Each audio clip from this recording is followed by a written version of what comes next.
presented by Soundlibra.com. Explore more titles via the link in the description or at Soundlibra.com.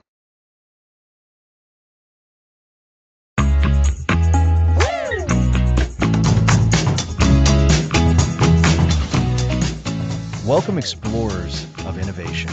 Today, we embark on a journey to unlock your creative potential. And our very first step is to dismantle a persistent myth that holds so many of us back: the idea of the muse. You know, that elusive, almost magical force that supposedly whispers brilliant ideas into the ears of a chosen few. Exactly, Lisa. Before we dive in, a quick note that while we're exploring mental performance, this is not medical advice, so please consult a professional for your specific health needs. Now, the idea of the muse suggests creativity is something that happens to you, rather than something you do. It implies a passive waiting game, hoping inspiration will strike like lightning. But here's the truth. Creativity isn't an external gift. It's an internal capability present in all of us. So, we're not waiting for a fairy godmother of ideas? We're the fairy godmothers ourselves? Precisely. Think of it this way. Your brain is fundamentally a creative machine. Every single day, you solve problems, adapt to new situations, and make connections between different pieces of information. That's creativity in action, even if you don't label it as such.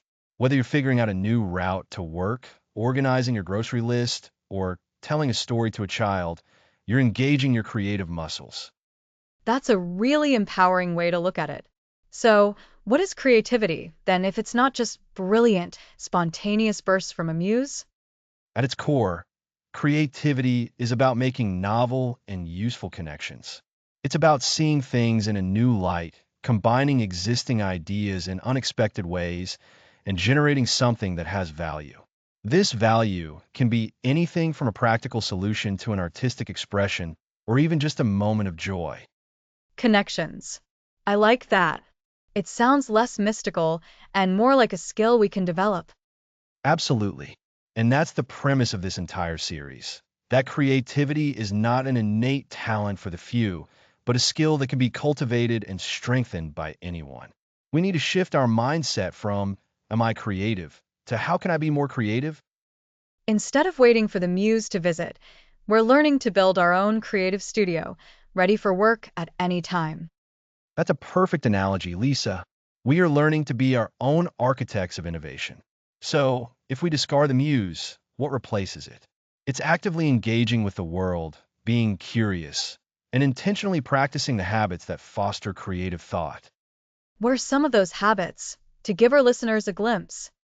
Well, in upcoming episodes, we'll delve deep into topics like the neuroscience of novelty, how our brains respond to newness, and how we can leverage that. We'll focus on cultivating your creative landscape, which is all about setting up your environment and mindset for idea generation. And the power of play, which sounds absolutely delightful. It is. Play is crucial because it allows us to experiment without fear of judgment. We will also look at the rituals of innovation, those daily habits that build momentum. And we'll tackle the inevitable, creative blocks, because everyone experiences them, but knowing how to overcome them is key. So, it's a practical, step-by-step guide, not just theory. Exactly.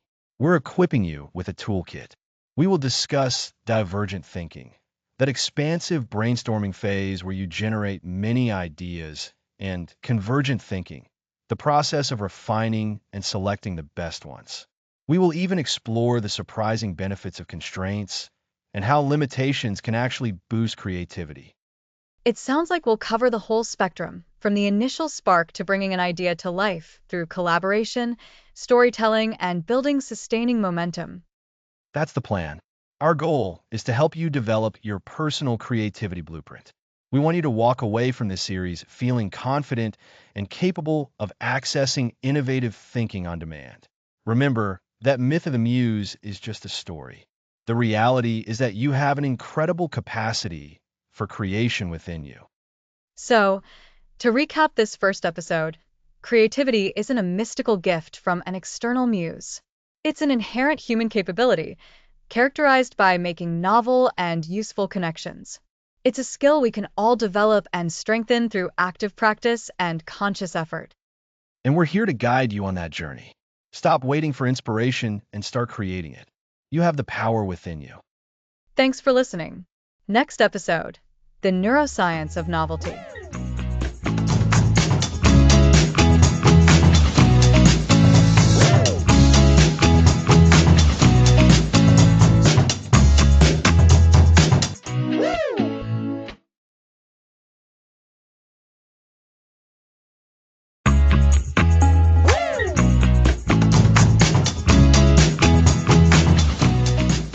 Welcome back. Last time we explored the myth of the muse. Now let's dive into the neuroscience of novelty. The Neuroscience of Novelty. That sounds exciting, Alex. We're moving from the philosophical to the biological, exploring how our brains are wired for creating new things. Exactly, Lisa. Our brains are incredibly adept at seeking and processing new information.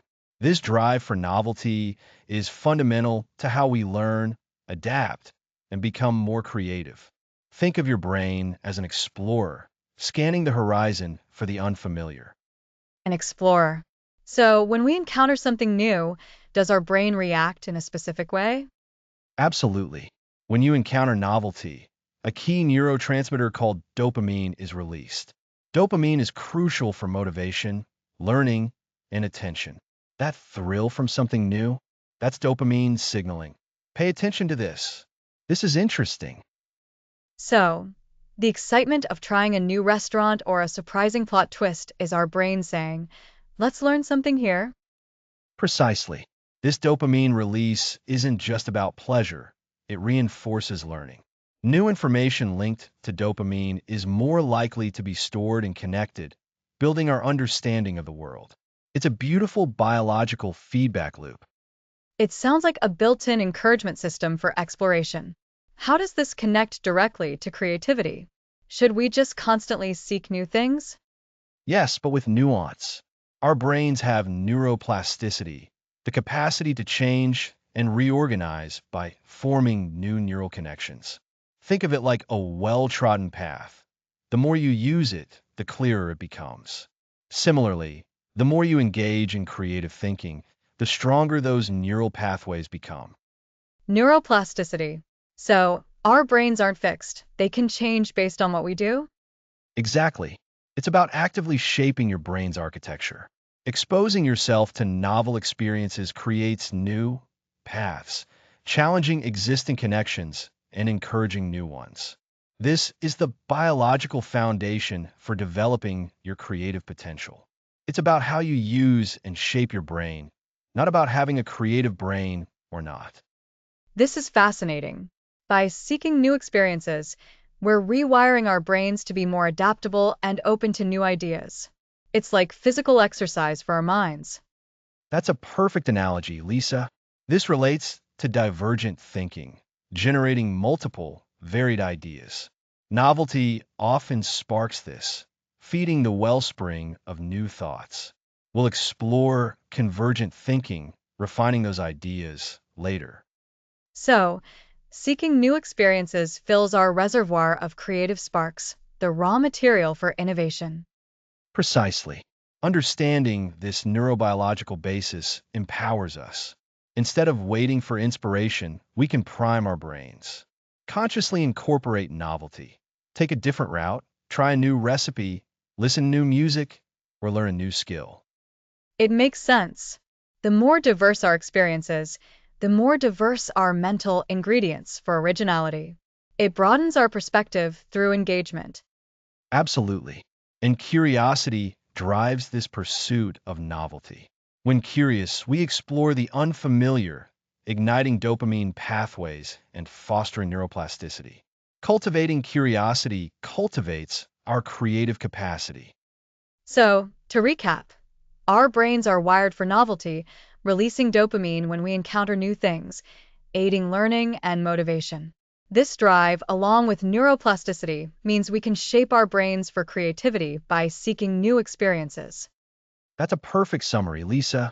Understanding your brain as a dynamic, adaptable organ is empowering. It shifts focus from innate talent to intentional practice and exploration. You have the biological blueprint for innovation within you, and novelty is a key to unlocking it. It really does feel empowering. We're talking about tangible, biological mechanisms that make creativity possible. Exactly. And in our next episode, we'll build on this. We'll explore how to actively cultivate our creative landscape, looking at practical ways to nurture the ground where new ideas can flourish. Fantastic. So, next time, we're diving into cultivating our creative landscape. Indeed. Until then, keep exploring the novel.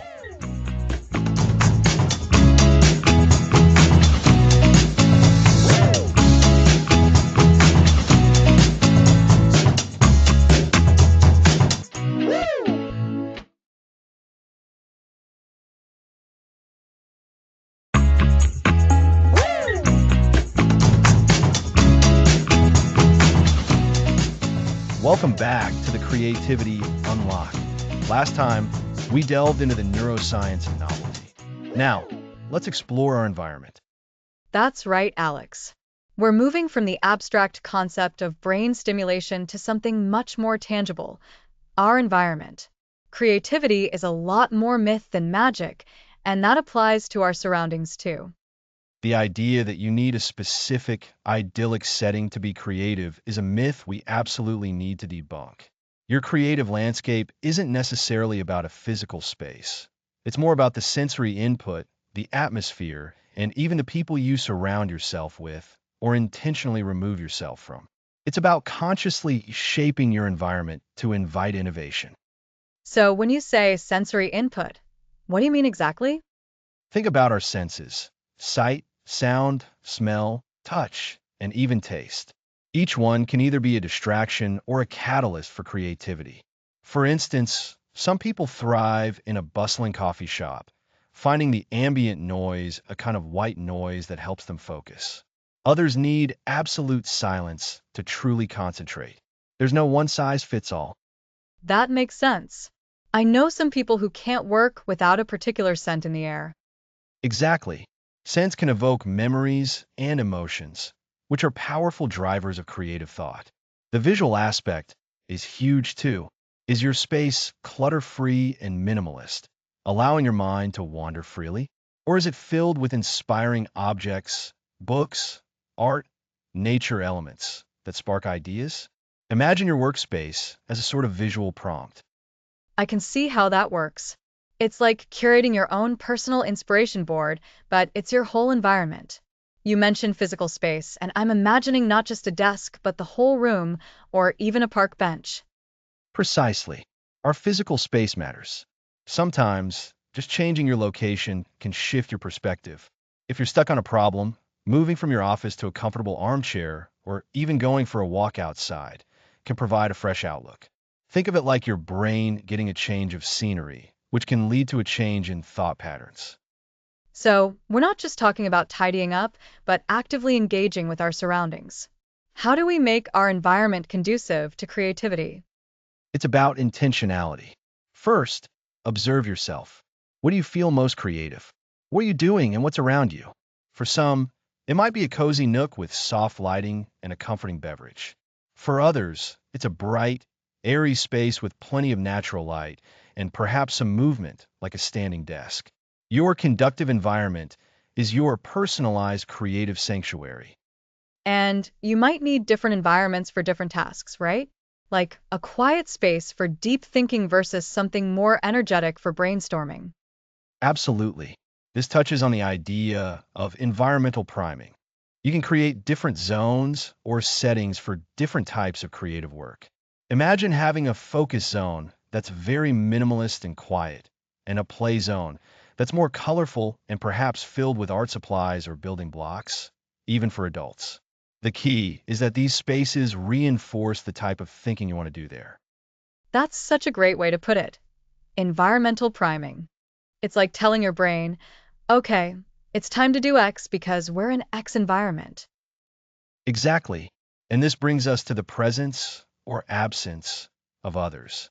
Some creative tasks benefit from collaboration, from bouncing ideas off other people.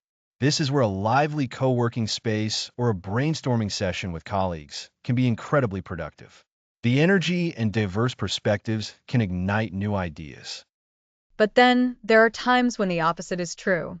When having too many people around, or even just the thought of being observed, can stifle creativity. Indeed, for deep, introspective work, solitude is often key.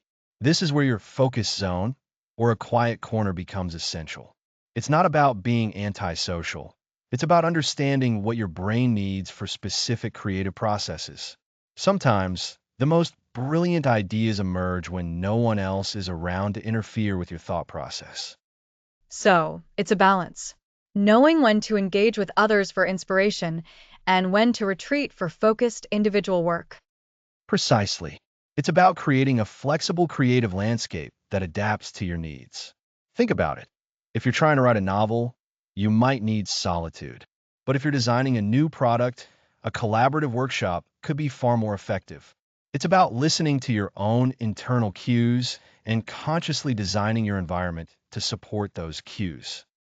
So, to recap for our listeners, cultivating your creative landscape isn't about having a perfect studio. It's about being intentional with your sensory input, your sights, sounds, and even smells.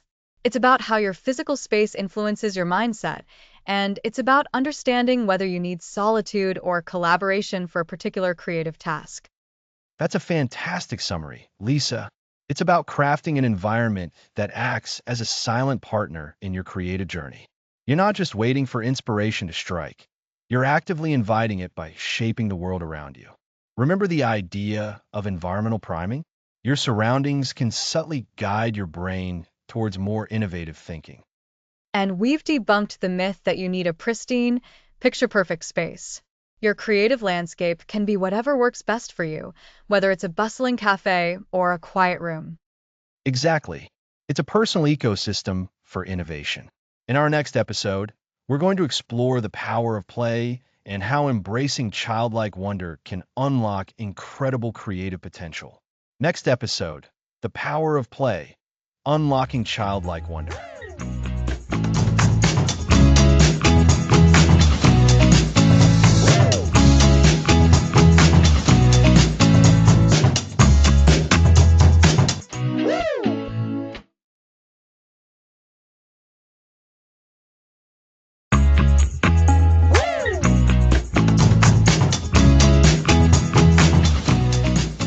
Welcome back to the Creativity Unlock.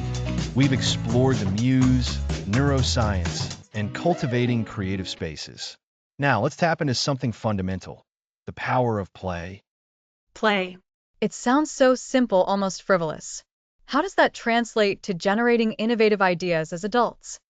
While responsibility and seriousness are adult virtues, that childlike playfulness often unlocks our creative potential. Remember childhood play? Did you play with a specific goal, or just for the sheer joy of exploring and experimenting? Usually just for fun.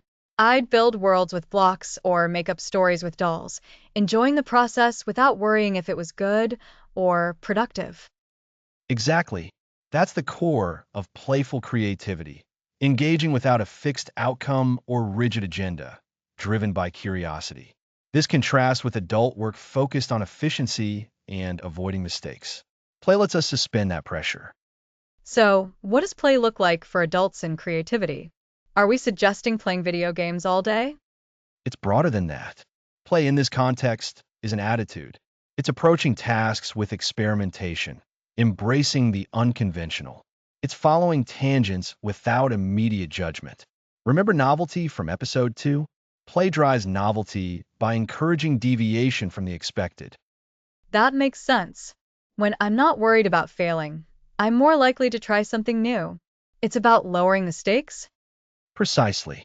Lowering stakes reduces fear of failure, of looking foolish, of not being good enough. When we play, we take risks. We try new approaches, doodle outlandish ideas, or let our minds wander. This uninhibited exploration generates possibilities. It creates a safe space for ideas that our inner critic might otherwise suppress. Exactly. And this brings us to experimentation. Play is inherently experimental. A child stacking blocks discovers what happens, learning from stable towers and spectacular collapses. For adults, this means trying ideas or approaches without needing perfection initially. So, we should seek opportunities to experiment, even if results aren't immediately useful? Yes, when you're playing, you generate more output than forcing a single solution. Playfulness encourages quantity and variety, increasing the chance of finding something innovative. It's about generating options by being willing to explore different paths. This resonates. I often get stuck by seeking the right answer too quickly. This playful experimentation sounds like it can break that cycle. It can, and it's about spontaneity. Play involves improvisation, reacting to unexpected events, and going with the flow. This adaptability is crucial for creative problem solving. Think of jazz musicians improvising together, reacting and building in real time. That's playful collaboration. So, it's about being present, adaptable, and not overplanning when seeking creative solutions. Precisely. And a key element is letting go of judgment. When playing, you enjoy the act, not evaluate quality. This lack of judgment allows original ideas to surface. Constant self-censoring shuts down unconventional thoughts. That's tough. We're conditioned to evaluate and critique. How can we practice letting go of judgment while still being productive? It's a practice. Set aside dedicated playtime free from evaluation. Doodling without purpose. Engaging in a hobby for its own sake, or experimenting with a recipe without worrying about perfection. The intention is to engage purely for the process and joy. So, the objective is to feel the playfulness, not achieve a playable outcome. You've got it. And remember our discussion on creative landscapes in episode 3? Your environment matters. Create spaces where you feel comfortable to experiment with fewer distractions, where you can be less serious. This enhances your ability to tap into this playful state, allowing your inner child to emerge. It really sounds like reconnecting with a fundamental part of ourselves. When we allow ourselves to play, experiment without pressure, and let go of judgment, we create fertile ground for new ideas. That's a perfect summary, Lisa. The power of play in adult creativity fosters curiosity, reduces fear, encourages experimentation, embraces spontaneity, and silences the inner critic. Approaching challenges with a lighter, more exploratory mindset unlocks fresh perspectives and innovative solutions. So, the takeaway is to inject more playfulness into our lives and work, treating it not as a distraction, but as a vital tool for unlocking creative potential. Exactly. And next time, we'll explore an aspect that feels like the opposite of play, solitude. We'll be looking at a moment of solitude, the inner architect. Looking forward to it. Thanks for listening.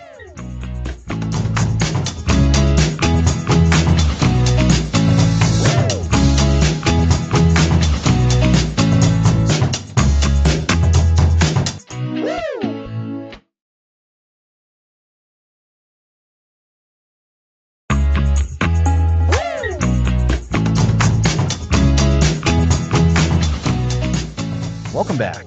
Last time, we explored the boundless energy and imaginative freedom found in play. Now we're shifting gears entirely. That's right, Alex. We've talked about novelty, cultivating our landscape, and the power of play. Those are all very active pursuits. But what happens when we just stop? When we step away from all the input and allow our minds to just be?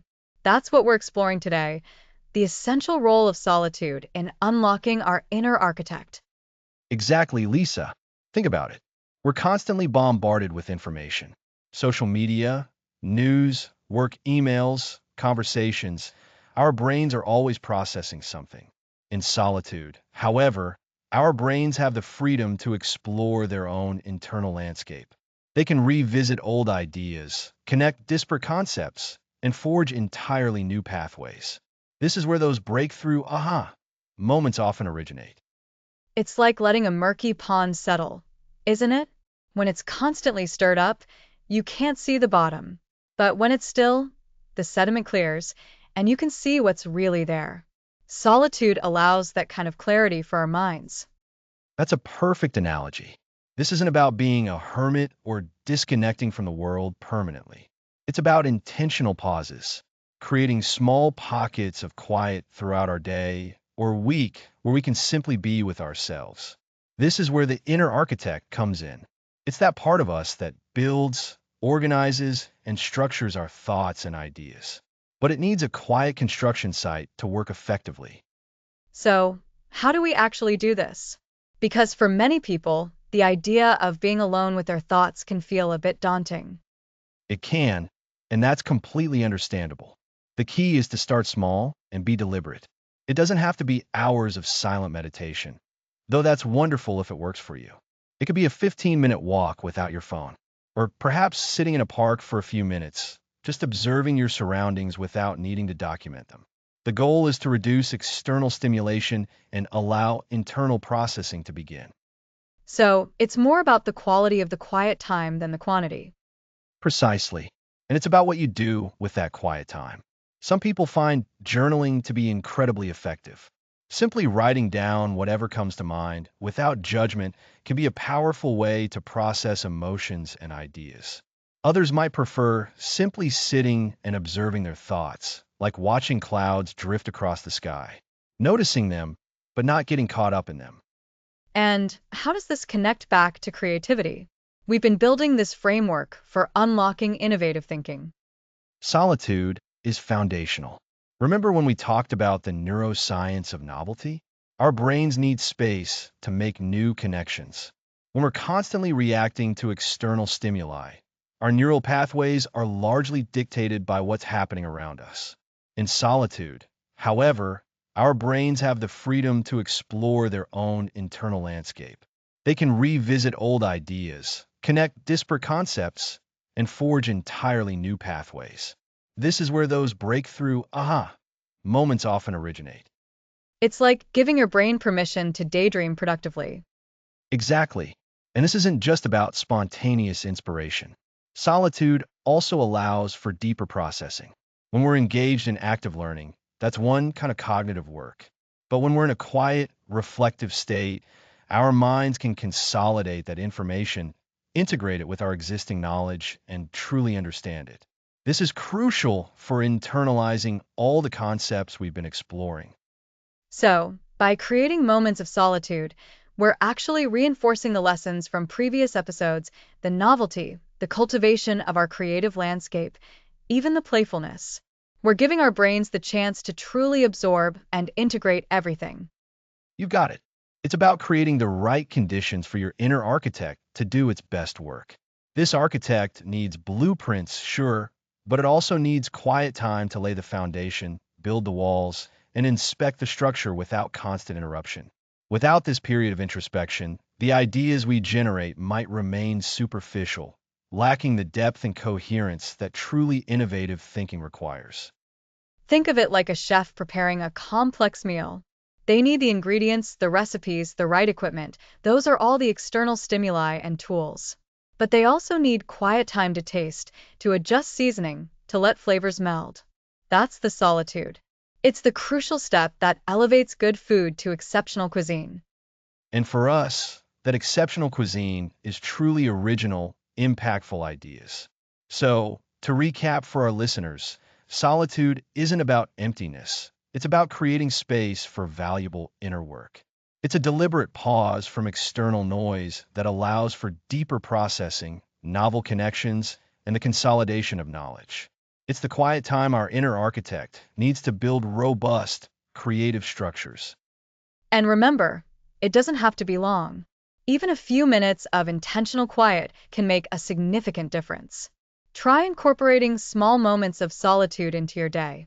Go for a walk without headphones, sit in silence for a few minutes after a busy task, or simply close your eyes and focus on your breath.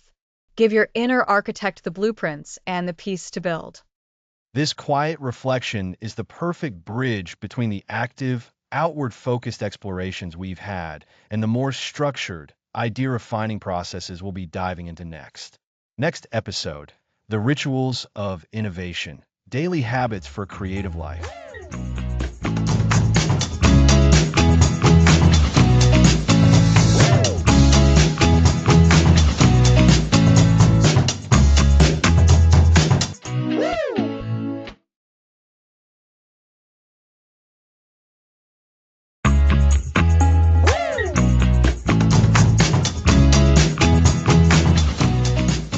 Welcome back to the Creativity Unlock. Last time, we explored cultivating your creative landscape. Now, let's tackle the rituals of innovation. That's right, Alex. Many think creativity is a gift, but it's really a muscle that gets stronger with regular exercise, often through daily habits and routines. Exactly. Top performers don't just perform on game day. They have rigorous training and specific routines. Creativity works similarly. We need consistent practices. So, when you say rituals, what exactly are we talking about? Not necessarily chanting, I hope. Not chanting. Rituals are simply consistent actions or practices. They're the steady beats that create the rhythm of innovation. Their power lies in regularity. Okay, that makes more sense. It's about creating structure to support our creative flow. Where do we start? A great place to begin is your morning. Many creative people swear by a consistent morning routine. Dedicate time to something that nourishes your creative mind before the day's demands. Like reading or journaling. Precisely. Reading exposes you to new ideas. Journaling untangles thoughts and sparks free writing. A brief meditation or mindfulness practice can clear mental clutter, making space for new ideas. This connects to the idea of solitude as a creative tool we discussed earlier. So, the morning sets a positive, creative tone. What about the rest of the day? Throughout the day, embed small, conscious moments that foster creativity. Take short, deliberate breaks. Instead of scrolling your phone, take a walk, observe your surroundings, or listen to new music. These refresh your perspective and spark unexpected connections. Stepping away can actually make us more effective. It's like giving your brain a chance to breathe and connect dots in the background. Exactly. Another powerful ritual is dedicated thinking time. Block out time where you simply let your thoughts drift. This is often when profound insights appear. It's a deliberate practice of non-directed thinking. So, actively scheduling time for our minds to just be? That feels counterintuitive. It does, but it's incredibly effective. Think of a garden. You need to water and give plants space to grow. These thinking times give your creative ideas room to sprout. How do we capture these fleeting ideas? I've lost more brilliant ideas than I can count. That's a crucial ritual, the idea capture system. Carry a small notebook, use a voice memo app, or a digital system. The key is a reliable, accessible method to jot down thoughts the moment they occur. Don't trust your memory.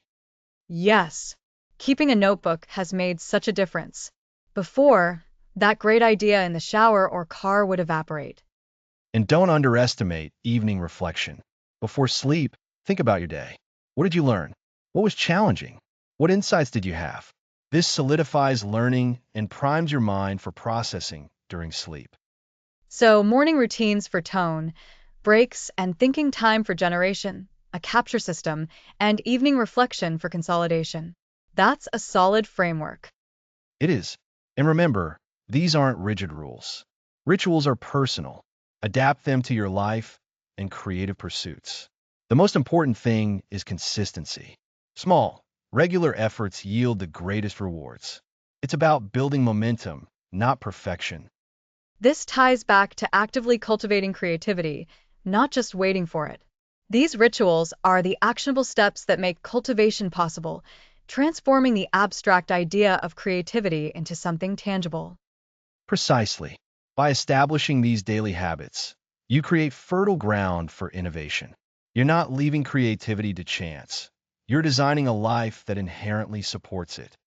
To recap, harness innovation through daily habits by establishing a consistent morning routine, incorporating deliberate breaks and thinking time, implementing a reliable idea capture system, and practicing evening reflection. Consistency is key, adapting rituals to your unique life. Well said, Lisa.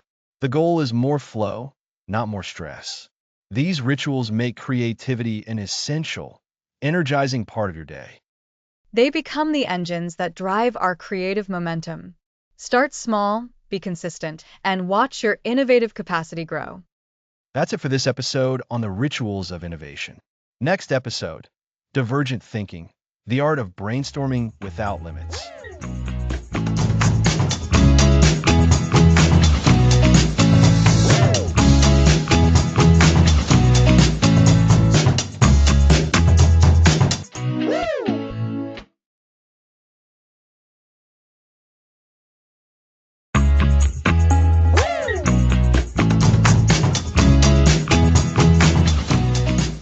Welcome back to the Creativity Unlock. Last time, we explored the fascinating neuroscience behind novelty. Today, we're diving into divergent thinking. That sounds like the part where you just let your ideas run wild, right? Exactly, Lisa. It's that expansive, free-flowing process of generating as many different, unique ideas as possible without judgment. Think of it as casting a wide net. The goal isn't to find the right answer immediately, but to explore every possible answer.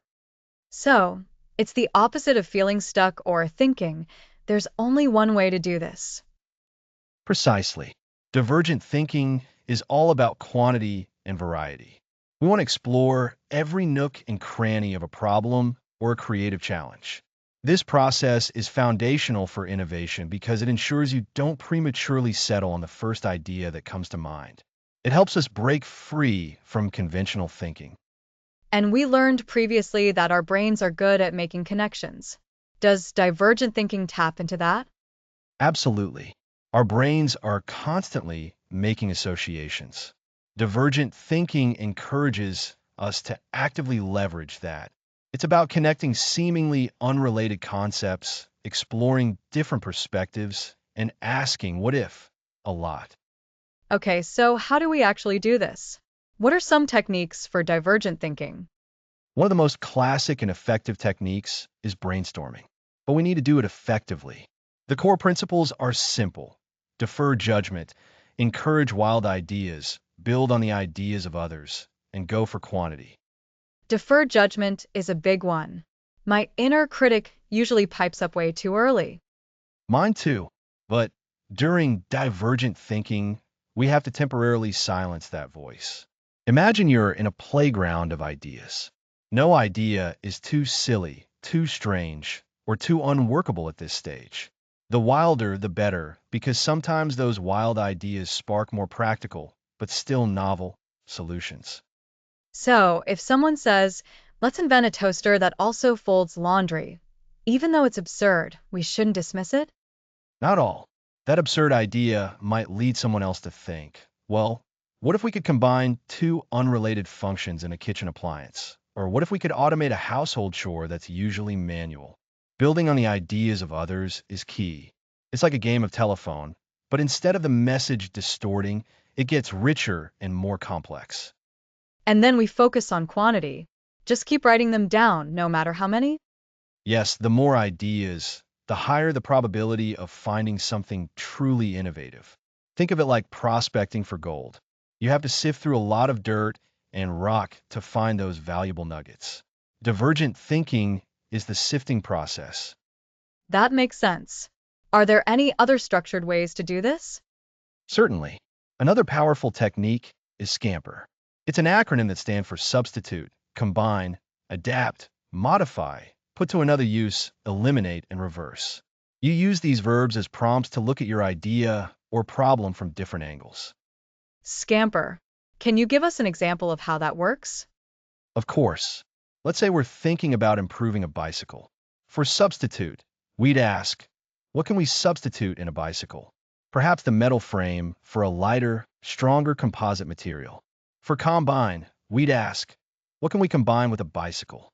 Maybe we could combine it with an electric motor for assistance. For adapt, we'd ask, what can we adapt from other things for a bicycle? Perhaps a suspension system from a motorcycle. For modify, we ask, How can we change its form or shape? We could create a foldable bicycle. Put to another use would be, how can a bicycle be used differently? Maybe as a stationary generator to produce electricity. Eliminate asks, what can we remove to make it better? Perhaps the traditional chain and gears leading to a belt drive system. And reverse asks, what if we did the opposite? Maybe instead of riding on it, we could have a bicycle designed for people to be carried by. Wow, that's a fantastic way to spark completely new directions. It forces you to look at every component and function and ask, what if? Precisely. It's a structured way to encourage nonlinear thinking. Another useful method is mind mapping. You start with a central idea in the middle of a page and then branch out with related thoughts, sub-ideas, and keywords. I've seen mind maps. They look like a big, sprawling tree of ideas. Exactly. And that visual, organic growth is perfect for divergent thinking. It allows thoughts to flow freely and connect in ways you might not expect. You can use colors, images, and different branches to represent different categories of ideas. It mirrors how our brains naturally make associations. So, to recap, divergent thinking is about generating a wide range of ideas without immediate judgment. We can use techniques like brainstorming, scamper, and mind mapping to help us explore all the possibilities. That's a perfect summary, Lisa. Remember, the goal here isn't to find the single best solution, but to generate a rich pool of options. We're expanding our possibilities. It's about quantity, variety, and embracing the unconventional. And in the next episode, we'll be focusing on the flip side, how to actually pick the best ideas from that big pool. We'll be diving into convergent thinking, the process of refining and selecting those brilliant ideas we generated today. Sounds like the perfect follow-up. Indeed. So, keep those ideas flowing, and we'll see you next time on the Creativity Unlock. Next episode, Convergent Thinking, refining and selecting your best ideas. Thanks for listening.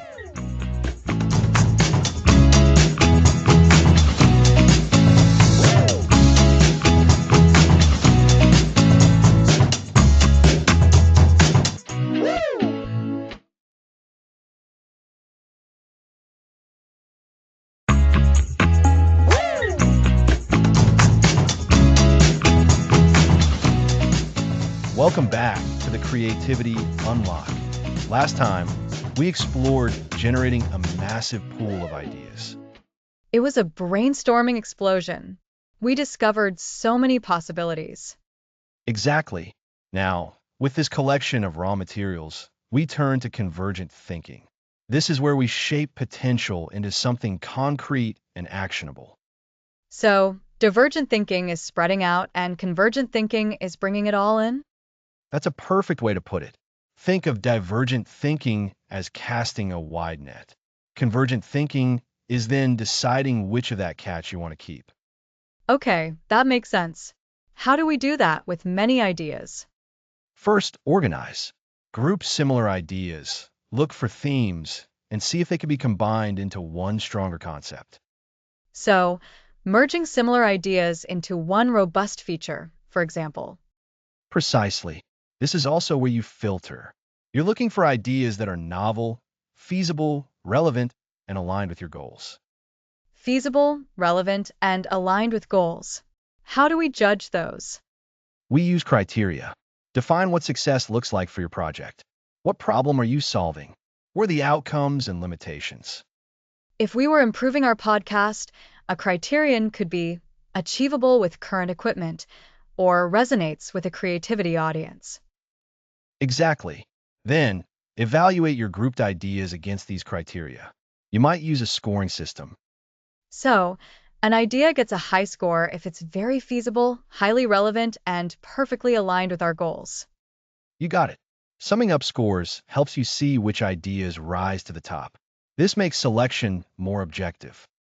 It feels like a game show, and the idea with the highest score is. It can feel that way, but it's a structured process moving from possibility to promising options. Another useful technique is pre-mortem. Premortem? That sounds ominous. It does, but it's brilliant for anticipating problems. Imagine your chosen idea has been implemented and failed. Identify all the reasons why. So, you find potential flaws before you commit. That's smart. It is. By honestly looking at potential pitfalls, you can eliminate risky ideas or build safeguards. You might discover fatal flaws. So, we've organized, set criteria, scored, and run a pre-mortem. What's next? The next step is refinement and combination. Top scoring ideas might need tweaking, improving, or merging with other strong ideas. This is polishing the diamond. It's not just picking one idea, then, it's making the best ideas even better. Absolutely. Convergent thinking is about development. You might take the core of a top idea and inject elements from another. For instance, infusing innovation into a feasible idea. So, it's about iteration and improvement, building on promising foundations. Exactly. You're building the strongest, most viable solution from the best parts. This can involve multiple rounds. It seems like convergent thinking is a continuous process of evaluation, selection, and enhancement. That's a fantastic summary, Lisa. It's disciplined, critical thinking applied to your creative output. It's the bridge between boundless possibilities and tangible reality. We go from a sky full of stars to a few constellations we can navigate by. So, to recap, divergent thinking gives us raw ideas. Convergent thinking helps us make sense of them. This involves organizing and grouping ideas, setting clear evaluation criteria, and then assessing them. We also learned about the pre-mortem to anticipate problems and the importance of refining and combining the best ideas. And remember, this isn't about rigid rules. It's about providing structure so your best ideas have the chance to succeed. It's about bringing order to the chaos of imagination. It's the unsung hero of innovation. I feel better equipped now to handle that post-brainstorming feeling. Fantastic. Next time, we're going to talk about the blocks we build and how to overcome them. Next episode, the blocks we build, overcoming creative resistance.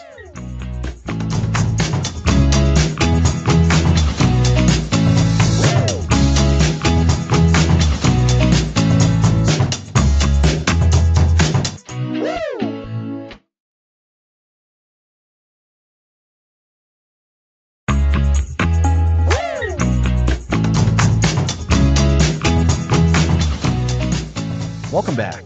Last time we explored divergent and convergent thinking. Today, let's discuss creative resistance. It's that invisible wall.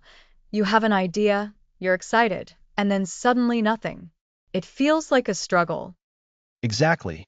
Those are the blocks we build ourselves. They're internal, fueled by our fears, doubts, and the pursuit of unattainable perfection. Perfectionism is a big one.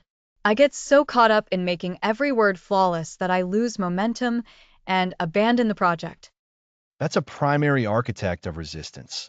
The fear of failure intertwined with perfectionism. We're so afraid of not being perfect that we don't create anything at all. And it's not just the end product. Sometimes it's the fear of the messy, uncertain process itself. What if it's just bad? That's where mindset shifts are crucial. Remember the neuroscience of novelty? Creating something new inherently involves uncertainty. Embracing that is key.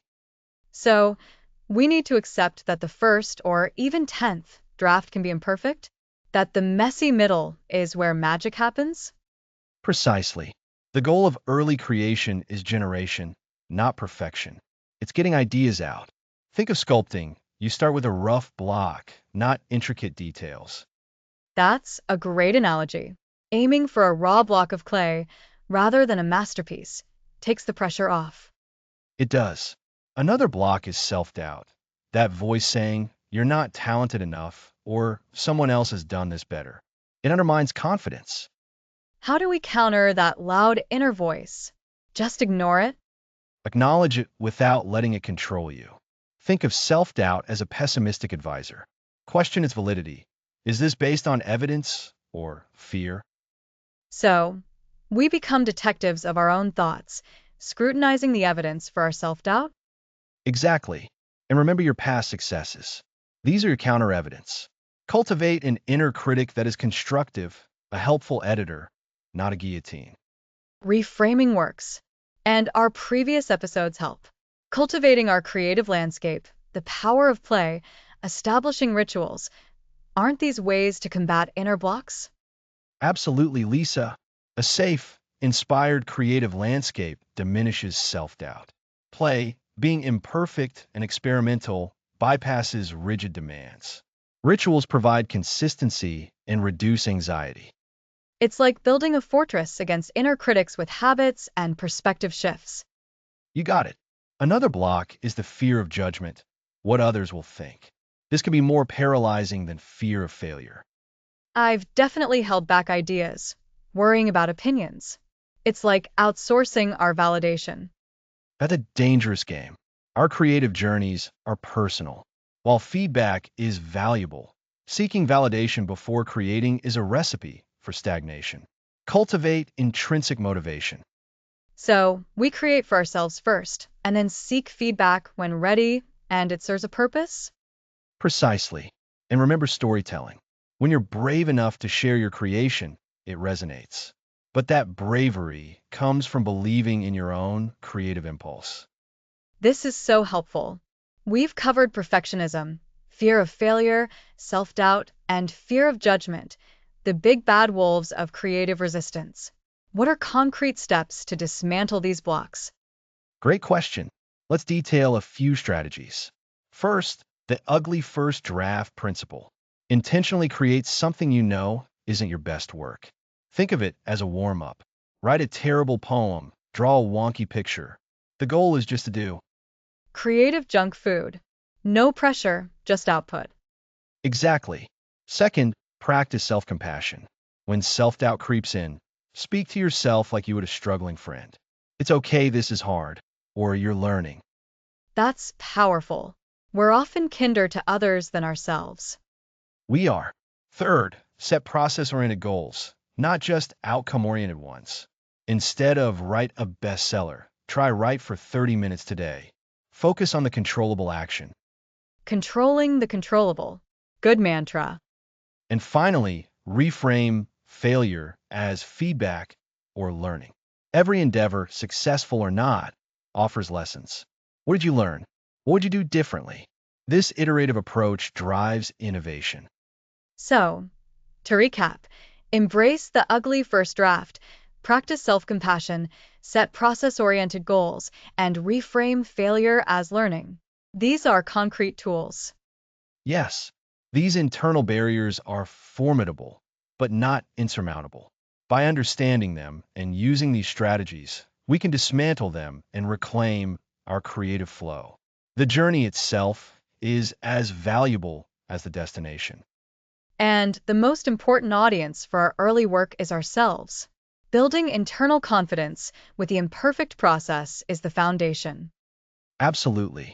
So, next time you feel resistance, remember these strategies. Acknowledge the block, but don't let it stop you. You have the tools to overcome it.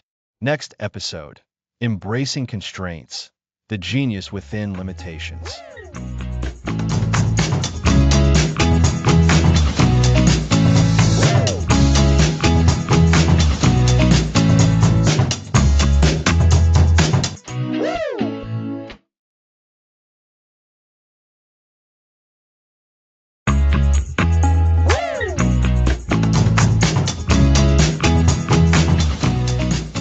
Welcome back to the Creativity Unlocked. Last time, we explored the surprising ways limitations can be a powerful engine for innovation. Today, we're diving deeper into that powerful paradox. How constraints can actually free your genius. That's right, Alex. It sounds counterintuitive, doesn't it? We often think more freedom means more creativity. But as we'll discuss, sometimes having too many options can lead to paralysis, while a few well-placed boundaries can actually spark incredible ingenuity. Exactly. Think about it, Lisa. When you have absolutely everything at your disposal, where do you even begin? It's like standing in front of an infinite buffet. You might end up going for the most familiar or just feeling overwhelmed. But if you're told you can only choose 3 items, suddenly your mind starts working differently, doesn't it? You have to prioritize, strategize, and get creative with combinations. That's a great analogy. It forces you to make choices and really think about what's most important or what exciting new flavor profile you can create with a limited palette. I remember working on a project with a very tight budget. We couldn't afford all the fancy materials we initially wanted. Instead of giving up, we had to brainstorm ways to achieve a similar effect using more readily available or cheaper resources. It led to some unique and surprisingly effective solutions. And that's the core of embracing constraints, isn't it? It's about shifting your perspective from I can't to how can I. This requires a fundamental shift in how we approach challenges. Instead of seeing limitations as roadblocks, we start to see them as fertile ground for invention. This is where true problem-solving prowess shines. So, it's about reframing the problem. Instead of focusing on what you don't have, you focus on what you do have and how you can make the most of it. This takes practice, I imagine. It's not always an easy switch to flip. It absolutely is. And it often involves a few key strategies. One of the most powerful is what we call resourcefulness. Resourcefulness is about being clever and inventive with the materials, time, or information you have. It's about looking at everyday objects or situations and seeing potential uses that others might miss. Can you give us an example of resourcefulness in action? Certainly, think about the early days of space exploration. Astronauts had incredibly limited resources. Every ounce of weight mattered. Every piece of equipment had to perform multiple functions. They couldn't just grab a new tool when something broke. They had to figure out how to repair, repurpose, and innovate with what they had on hand. That's massive resourcefulness born out of extreme constraints. That's fascinating. It highlights how necessity really can be the mother of invention. What's another strategy, Alex? Another crucial strategy is simplification. When faced with limitations, it's often our instinct to try and cram as much as possible into the available space. But often, the most innovative solutions come from stripping things down to their essential core. What is the absolute minimum needed to achieve the desired outcome? So, it's about cutting out the fluff and getting to the heart of the matter, like a sculptor chipping away at a block of marble to reveal the form within. Precisely. And this connects back to a concept we touched on briefly earlier about creating your ideal creative environment. We said that sometimes a specific, perhaps even minimalist, environment could be beneficial. Simplifying your workspace, your tools, or even your thought process can remove distractions and focus your energy on the core task. Imagine trying to compose music with 1,000 instruments simultaneously available versus having just a piano. The latter might force you to be more deliberate and thoughtful about each note. That makes a lot of sense. Sometimes, having less is more conducive to focused creativity. It prevents that feeling of being scattered. Absolutely. And closely related to simplification is forced focus. Constraints, by their very nature, force your focus. If you have a deadline, you can't postpone the work indefinitely. If you have a limited budget, you have to prioritize spending. This forced focus can be incredibly productive. It cuts through procrastination and directs your mental energy precisely where it needs to go. It's like a laser beam versus a floodlight. The laser is concentrated and powerful, while the floodlight can be spread thin. A perfect analogy. And this leads us to another important aspect, challenging assumptions. When we operate under constraints, we're often forced to question the way things have always been done. For example, if a company has always used a certain expensive material for their product, but a new constraint makes that material unaffordable, they're forced to ask, do we really need this specific material? What else could work? This is where truly novel ideas can emerge. You might discover a completely different, perhaps even superior, way of achieving the same result by questioning your underlying assumptions. It's like breaking free from a mental box. Exactly. And this process of challenging assumptions and finding new approaches is what drives innovation. It's about seeing the problem from a new angle a different perspective that wouldn't have been visible without the pressure of the constraint. Think about the invention of Velcro. It came about because George de Mestral observed how burrs stuck to his dog's fur, observing a natural design and then figuring out how to replicate it. He wasn't trying to invent a new fastener. He was solving a small, personal problem by observing nature under a constraint, how to remove burrs from his dog. That's a brilliant example. The constraint wasn't financial or temporal, but observational. He saw a natural mechanism and then sought to replicate or improve upon it with available materials. And the impact of that humble observation, born from a simple constraint, is immense. So, to recap, embracing constraints isn't about despair or limitation. It's about adopting a mindset of resourcefulness, simplification, forced focus, and challenging assumptions. These elements work together to unlock innovative solutions that might never have surfaced in an environment of unlimited freedom. It really redefines what it means to be creative. It's not just about having endless possibilities, but about mastering the art of making something extraordinary out of what you have. We've seen that limitations can push us to be more clever, more efficient, and ultimately more innovative. Indeed. So next time you face a tight deadline, a limited budget, or a scarcity of resources, don't despair. See it as an invitation to innovate. Embrace the constraint, and you might just discover the most ingenious solution you've ever conceived. Thanks for listening.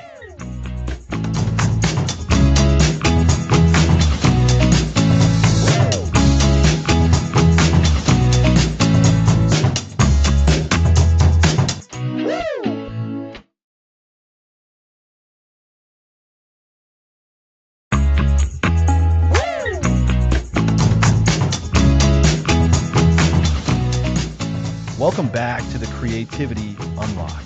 Today, we explore working alone versus with others. It's such a crucial topic, Alex. I think a lot of people, when they picture a creative genius, imagine someone toiling away in solitary confinement, having a sudden flash of insight. But the reality is often much messier, isn't it? Sometimes bouncing ideas off someone else completely unlocks a new path. Absolutely, Lisa. While periods of focused individual work are incredibly important, human innovation has often thrived in dynamic groups. Think of the Renaissance workshops or scientific research teams today. Collaboration can amplify our thinking in ways we simply can't achieve on our own. So, when we talk about collaboration, what are the real benefits? What magic happens when multiple minds come together? The core benefit is synergy, Lisa. When you collaborate effectively, the combined output is greater than the sum of its parts. One person might have an idea, and another person, through a different perspective or a complementary skill, can take that idea and elevate it at a new dimension, or even see a flaw the original thinker missed. It's about diverse inputs leading to richer outputs. I can see that. It's like having multiple lenses to view the same problem. Someone else might notice something you're too close to see. Exactly. And it's not just about problem solving. Collaboration fuels novelty. Exposure to different experiences, backgrounds, and ways of thinking can introduce entirely new concepts and approaches that an isolated individual might never encounter. This cross-pollination of ideas is a huge driver of innovation. Plus, working with others can provide motivation and accountability, which are essential for pushing through challenging creative projects. That makes sense. It's easy to get stuck in your own head or lose steam on a project when you're the only one holding yourself accountable. But what about the downsides? I've definitely been in brainstorming sessions that felt like pulling teeth, where everyone's ideas were shot down or one loud voice dominated. You've hit on the critical challenge of collaboration. It's not always easy, and it can be inefficient if not managed well. Poorly executed collaboration can lead to groupthink, where everyone conforms to the dominant opinion, stifling any truly original thoughts. It can also result in watered-down ideas, compromises that satisfy no one fully, and yes, as you mentioned, the frustration of unproductive meetings or a lack of clear direction. So, It sounds like there's a real art to effective collaboration. It's not just about putting people in a room together. Precisely. Effective collaboration requires a foundation of trust and psychological safety. People need to feel comfortable expressing half-formed ideas without fear of judgment. Clear goals, defined roles, and a willingness to actively listen are paramount. Facilitation is also key, guiding the group's energy and ensuring all voices are heard. That really resonates with me. It's about creating the right environment, much like we discussed back in episode 3 when we talked about cultivating your creative landscape. Excellent callback, Lisa. It's all interconnected. Now, on the flip side, we have isolation. We've alluded to the idea of the solitary genius, but there are concrete advantages to working alone, especially for certain types of creative work or during specific phases of the creative process. What are those advantages? I imagine deep focus is a big one. Deep focus, absolutely. When you're alone, you can immerse yourself in a task without the interruptions and distractions that often come with group work. This allows for sustained concentration, which is crucial for complex problem solving, intricate design, or detailed writing. You can follow your own train of thought without derailment. And I suppose that leads to a more authentic expression of your own ideas, without external influence dictating the direction? Exactly. Isolation allows for unchecked personal exploration. You can experiment, take risks, and develop your unique voice without the pressure of conforming to group expectations. This is where genuinely original, idiosyncratic ideas can often emerge. It's a space for internal discovery. Remember when we talked about the inner architect? Solitude provides that dedicated space for introspection and building from within. So, when is isolation the better choice? Or perhaps, when is it a necessary part of the process, even if collaboration comes later? It's often best for the initial ideation phase, especially for highly personal projects or when you need to develop a foundational concept. It's also ideal when you need to process complex information or engage in deep strategic thinking. And, of course, when the project demands a singular, consistent vision that might be diluted by too many contributors. It seems like the key then is not choosing one over the other, but understanding when each serves your creative goals best. It's about finding that balance, that sweet spot. That's the crux of it, Lisa. The optimal approach is often a fluid movement between periods of solitary work and collaborative engagement. You might start with individual brainstorming to generate raw ideas, then move into a collaborative session to refine and build upon those ideas, followed by more individual work to execute and polish. It's a dynamic cycle. So, it's like a dance between your inner world and the external world. We need both the quiet room for contemplation and the vibrant forum for exchange. Beautifully put. The trick is to be self-aware. Pay attention to your own creative energy and the demands of your project. Are you feeling stuck and needing fresh input? Perhaps it's time to reach out. Or are you overwhelmed by external noise and need to retreat to nurture your own seedling of an idea? Then seek out that solitude. And ultimately, for on-demand creativity, understanding when to leverage each of these modes yourself, or to facilitate them in others, becomes a powerful meta-skill. Absolutely. It's about consciously choosing the optimal structure for your creative output at any given moment. It's not about a one-size-fits-all solution. It's about adaptability and strategic application. So, to recap for our listeners, collaboration brings synergy, novelty, and motivation, but requires careful management to avoid groupthink and inefficiency. Isolation offers deep focus, authentic exploration, and the nurturing of unique voices, but can lack diverse input and external validation. The real power lies in understanding and orchestrating the interplay between the two, moving fluidly between solitary deep dives and productive group exchanges. And that, listeners, is how you find your personal creative sweet spot. Understanding when to connect and when to disconnect is a vital piece of the creativity puzzle.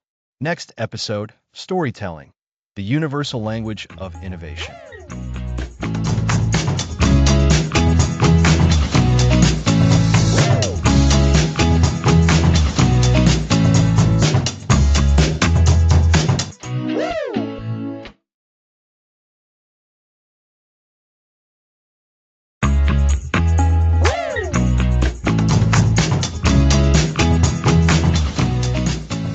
Welcome back to the Creativity Unlocked. Today, we're exploring storytelling. Exactly, Alex. Because what's the point of having a groundbreaking idea if you can't share it effectively?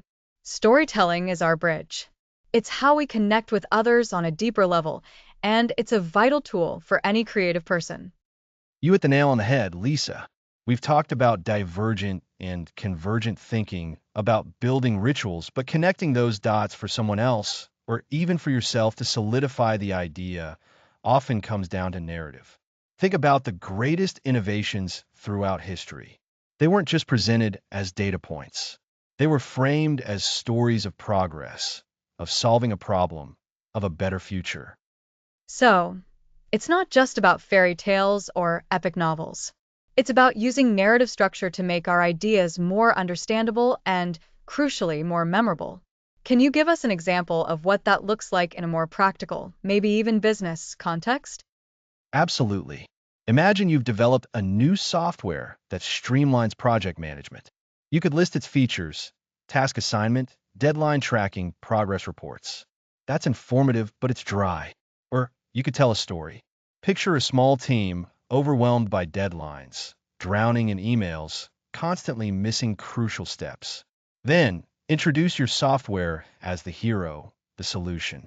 You show how it transforms their chaos into calm, how it frees them up to focus on better work. You highlight the struggle, the intervention, and the transformation. I see. You're not just selling a product, you're selling a feeling and a resolution. You're letting people imagine themselves in that transformed scenario. It's about empathy, isn't it? Connecting to their pain points and showing them a clear path forward. Precisely. And this applies to science, art, social change, everything. Scientists use narratives to explain complex theories, making them accessible to the public and even to funders. Artists tell stories through their work to evoke emotion and spark dialogue. Social entrepreneurs weave compelling tales to rally support for their causes. It's about engaging the emotional brain, not just the logical one. That makes so much sense. We remember stories far better than we remember lists of facts. Our brains are wired for narrative. It's been that way since we sat around campfires and told tales, passing down knowledge and warnings. Exactly. And there are some core elements that make a story resonate. We've touched on them. A protagonist that could be your user, your idea, or even you as the innovator. A conflict or challenge, the problem your idea solves.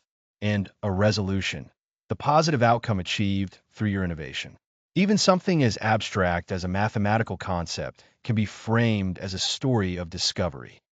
So, when we're thinking about communicating our own creative sparks, we should ask ourselves, who is the hero here? What is the main challenge they face? And how does my idea help them overcome it, leading to a better outcome? Yes, think of it as giving your idea a life. You wouldn't just present a baby as a collection of cells. You talk about their potential, their journey, their impact. The same goes for your ideas. We spent episodes building the foundation for great ideas. Now, we're learning how to give them a voice, a compelling narrative that truly makes them shine. It's like adding the soundtrack and the cinematic visuals to our brilliant concepts. It makes them not only understandable, but also inspiring. This is such a powerful layer to add to all the techniques we've covered, from brainstorming to refining.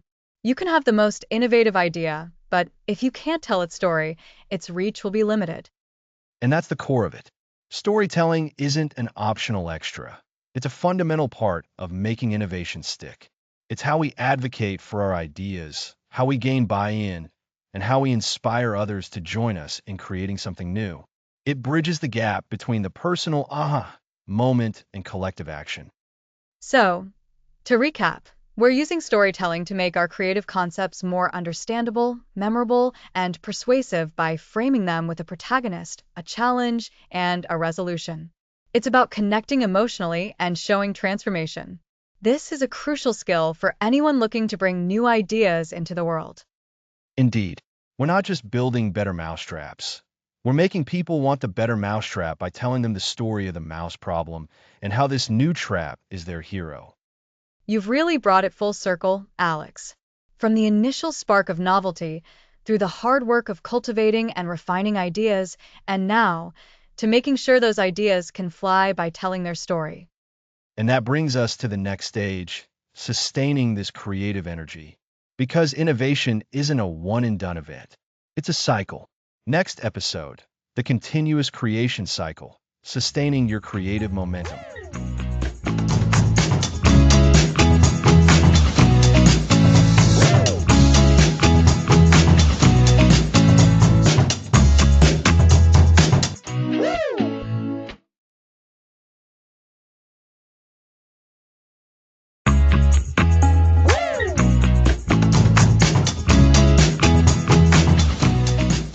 Welcome back to the Creativity Unlock. Today, we're focusing on the continuous creation cycle. That's right, Alex. We've covered so much ground. Now, it's essential to discuss how to make creativity a sustainable, ongoing practice. This continuous creation cycle is really about ensuring our creativity is a lifelong habit. Exactly. Think of it like tending a garden. Creativity is similar. The continuous creation cycle is built on several interconnected pillars. The first, and perhaps most fundamental, is continuous learning. Are you still seeking out new information, new skills, new perspectives? That makes sense. If we stop learning, our wells of ideas start to run dry. It's like standing still while the world keeps moving. We need to actively seek out new inputs to fuel our creative outputs. What does continuous learning look like in practice? Great question, Lisa. It can involve anything from taking online courses, attending workshops, or even just dedicating time to explore a new subject that piques your interest. It's about curiosity in action. Remember our episode on the neuroscience of novelty? New experiences and information fire up our brains in unique ways, creating new neural pathways that are fertile ground for creative thought. So, actively seeking out novelty is continuous learning. So, continuously learning is like sharpening our creative tools. What's the next important element in maintaining that momentum? The next pillar is seeking and integrating feedback. Very rarely do we create something truly groundbreaking in a vacuum. Feedback, whether it's constructive criticism or enthusiastic praise, is vital for growth. It helps us see our work from different angles and identify areas for improvement that we might have missed. I know receiving feedback can be tough sometimes. It's like putting a piece of your heart out there and waiting for judgment. How can we approach feedback in a way that supports our creative cycle rather than shutting it down? That's a common challenge, and it ties back to our episode on overcoming creative resistance. The key is to frame feedback not as a personal critique, but as valuable data. Think of it as a scientist gathering information. Listen actively, ask clarifying questions, and then take some time to process what you've heard. Not all feedback will be useful, but some of it will be golden. It's about discerning valuable insights from noise. So, we're learning and we're getting feedback. How do we ensure that feedback actually leads to improvement? That's where adaptation comes in. The third pillar of the continuous creation cycle is the willingness to adapt and iterate. Our initial ideas are rarely perfect. They are starting points. With new knowledge from continuous learning and insights from feedback, we must be prepared to refine, pivot, and improve. This is the iterative nature of innovation. Iteration, right? So, it's not just about making small tweaks here and there, but sometimes making bigger changes based on what we've learned. It's that process of building, testing, and then building again, but better. Precisely. Think about the development of any major technological advancement or artistic masterpiece. It wasn't a single, perfect stroke of genius.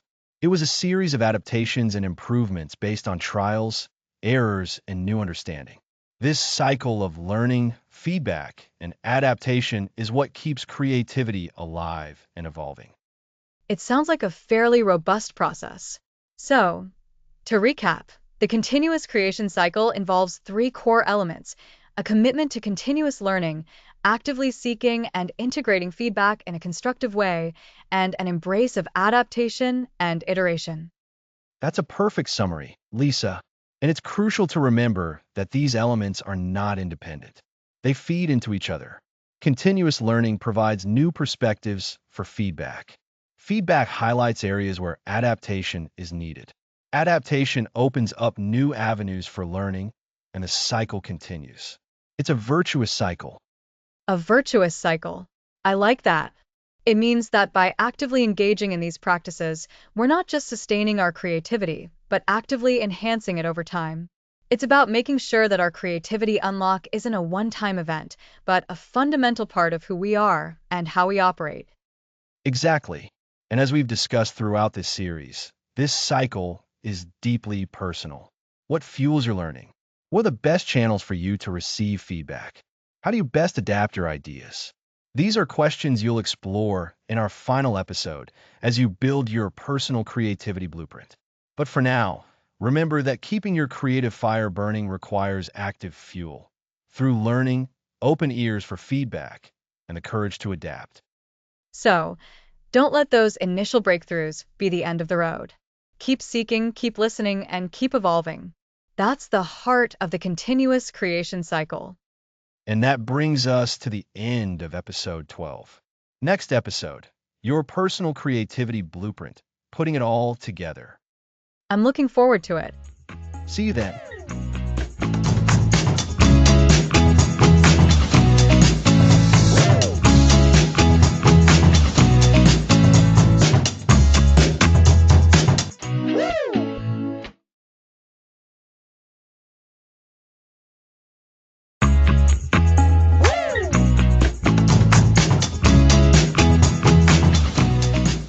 Welcome back to the Creativity Unlock.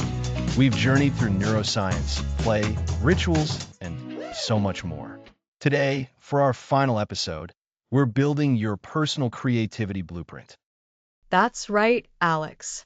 We've learned so much about what creativity is and how to foster it. Now it's about making it your own. Alex, how do we start putting this all together? Think of it like assembling a bespoke toolkit. Lisa, every episode, we've explored a different tool or strategy. The blueprint is about deciding which tools you need and how you'll use them when you need them. We'll begin by recalling the foundations we've built. Remember we debunked the myth of the muse? Creativity isn't a magical gift that strikes randomly. It's a skill we can cultivate. We learned that it's more about consistent effort and understanding our own creative processes. I remember. That was so freeing. It means anyone can be creative if they approach it the right way. So, the first step in our blueprint is acknowledging that creativity is a practice, not a personality trait. Exactly. And building on that, we delved into the neuroscience of novelty. We talked about how engaging with new experiences, new ideas, and new perspectives literally rewires our brains, making us more open to innovative thinking. So, your blueprint should include making space for novelty, whether that's trying a new route to work or learning a new skill. That's a great point. Actively seeking out the new, rather than sticking to the comfortable. It keeps our minds agile. And we cultivated our creative landscape. This was about setting up our environment, both physical and mental, to support our creative flow. Precisely. Your blueprint needs to define your ideal creative environment. Is it a quiet corner with a notebook, a bustling co-working space, or perhaps a walk in nature? Whatever fuels your focus and sparks your ideas, make it a conscious part of your routine. And let's not forget the power of play we explored. Oh, play. That was so much fun. Remembering the importance of unstructured time, of experimentation without the pressure of a perfect outcome. It's about approaching tasks with that childlike wonder. Absolutely. So, factor in dedicated time for play, for experimentation, even if it's just for 15 minutes a day. Then, we found that crucial inner calm through solitude. Sometimes, the greatest ideas emerge when we quiet the external noise and listen to our inner architect. That was a beautiful episode.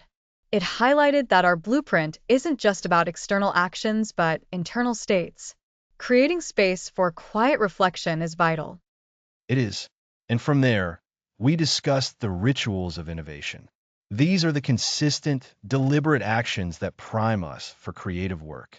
Your blueprint should detail your personal innovation rituals. What are the small, daily habits that put you in a creative mindset? Like that morning journaling, Alex? Or your pre-work listening to instrumental music. These seemingly small things build up a powerful momentum. Exactly. Then we moved on to the two sides of the thinking coin. We explored divergent thinking, the art of brainstorming without limits, generating as many ideas as possible. Your blueprint must include techniques for divergent thinking, like mind mapping or free writing, to ensure you're never short on raw material. And then, to make sense of all those ideas, we tackled convergent thinking. This is where we refine, evaluate, and select the best ideas. So, the blueprint needs methods for sifting and sorting, perhaps a pro-con list or a simple rating system. Spot on. Now, we all face challenges and we address creative blocks. Identifying what triggers your resistance and having strategies to overcome them is essential for your blueprint. Are you a procrastinator or perhaps a perfectionist? Know your blocks and have your antidotes ready. And we learned that constraints can actually be a catalyst for genius. So, part of our blueprint involves identifying helpful constraints, deadlines, limited resources, and using them to our advantage, rather than letting them stifle us. That's the creative mindset shift. Then we looked at collaboration versus isolation. For some, bouncing ideas off others is crucial, while for others, deep focus requires solitude. Your blueprint should define your preferred creative ecosystem. And we learned that it can be a blend. Sometimes you need the solo dive, and sometimes you need the brainstorming session with a trusted colleague. So flexibility is key in our blueprint. Definitely. We then emphasize the power of storytelling. No matter how innovative your idea, being able to communicate it effectively through narrative is paramount. How will you tell the story of your creation? That's a fantastic practical step for the blueprint. It's not just about having the idea, but about bringing others along on the journey with you. And finally, we introduced the continuous creation cycle. This is about understanding that creativity isn't a one-off event, but an ongoing process of generating, refining, and iterating. So, to summarize our journey and to help you build your personal creativity blueprint, first, acknowledge that creativity is a cultivated skill, not a mystical talent. Your blueprint should honor this by prioritizing practice and learning. Second, actively seek novelty. Integrate new experiences and perspectives into your life regularly to keep your brain agile and open. Third, design your ideal creative environment, both physically and mentally. Make it a space that supports your unique flow. Fourth, embrace play and experimentation. Allocate time for unstructured exploration and approach tasks with curiosity. Fifth, cultivate inner calm and solitude. Create dedicated moments for reflection to access your inner wisdom. Sixth, establish consistent innovation rituals, those daily habits that prime you for creative output. Seventh, master divergent thinking to generate a wealth of ideas and develop your methods for brainstorming. Eighth, hone your convergent thinking skills to effectively refine and select your most promising ideas. Ninth, identify and strategize for your common creative blocks, developing personal antidotes. 10th, learn to embrace constructive constraints, using them as fuel for innovation. 11th, understand your optimal creative ecosystem, whether that's collaboration or solitude, or a dynamic mix of both. 12th, practice compelling storytelling to effectively communicate your ideas and innovations. And finally, commit to the continuous creation cycle, recognizing that creativity is an ongoing, iterative process. Wow, Alex, that's a comprehensive overview. So my blueprint might look like a schedule with blocks for novelty exploration, playtime, and solitude reflection, alongside a list of my go-to brainstorming techniques and a block-busting plan. Precisely. It's a living document, Lisa. It's your personal guide to unlocking and sustaining your innovative potential on demand. It's about weaving these principles into the fabric of your everyday life, tailoring them to your unique needs, your work, and your passions. You have the tools, you have the knowledge, and now you have the framework to build your own unstoppable creative engine. This has been such an insightful series. I feel truly equipped to not just be creative, but to access creativity whenever I need it. Thank you, Alex. Thank you, Lisa. And thank you to all our listeners for joining us on this journey. You have unlocked your creative potential. Thanks for listening to the series.